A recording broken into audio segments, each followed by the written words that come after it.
J'ai suivi et j'ai lu beaucoup de choses à ces sujets.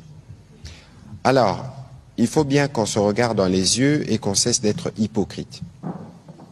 Lorsque la circulaire a été prise au niveau du ministère de l'Éducation, la circulaire n'avait pas pour vocation de faire croire que le gouvernement s'est mis dans une position d'encourager. Attention. Parce que une jeune fille enceinte à l'école, c'est les résultats de plusieurs failles. D'abord, il y a la faille de la maison, en termes d'encadrement. Sûrement qu'à un certain niveau, il y a peut-être la faille de l'école, et qu'il ne faut pas oublier que nous avons une constitution qui consacre le droit à l'éducation, et qu'on ne peut pas, en aucun cas, penser exclure une jeune fille parce qu'elle est tombée enceinte. Ce serait une double punition.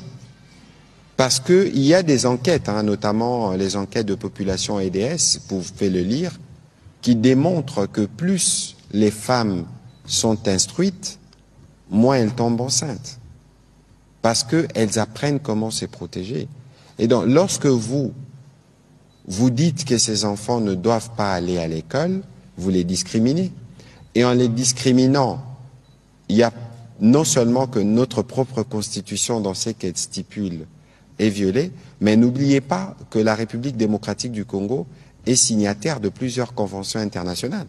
Il existe une convention de droits de l'enfant qui proscrit toute forme d'exclusion de l'enfant à l'école. Et il ne faut pas oublier alors, parce qu'une élève, nous partons du postulat qu'elle est mineure, peut-être qu'elle a été victime. Les bourreaux, il est où? On en fait quoi? Les bourreaux, là, qui est derrière cette grossesse. Alors, je veux bien comprendre les positions idéologiques de l'Église, mais ici, il faut faire attention.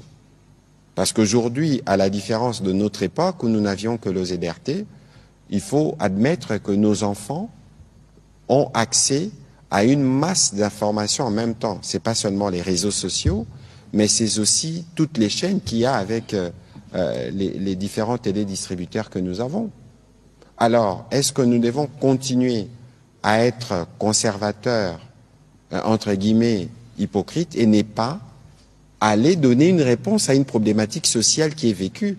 C'est que les enfants ont accès à des informations sexuelles tôt. Est-ce que les vrais palliatifs, ce n'est pas d'abord l'éducation avec une grosse attention sur le sujet, premièrement. Deuxièmement, mais on peut briser certains tabous. Pourquoi pas déjà dans cette phase d'éducation, évidemment en fonction de l'âge des uns et des autres, commencer à leur parler des contraceptions qui ne concernent pas que la fille, qui concernent le jeune garçon. Et donc c'est un problème sociétal, c'est un débat des sociétés que nous devons y compris avoir avec l'Église, parce qu'il ne faut pas se tromper. L'Église, qui est notre partenaire dans la formation ou dans l'éducation, doit aussi, sur certains sujets, regarder comment évolue le temps. Non pas pour en faire l'apologie, mais pour être sûr que nous avons donné à nos enfants la possibilité de se prémunir ou de se protéger et d'éviter des cas justement où on a des filles grosses à l'école.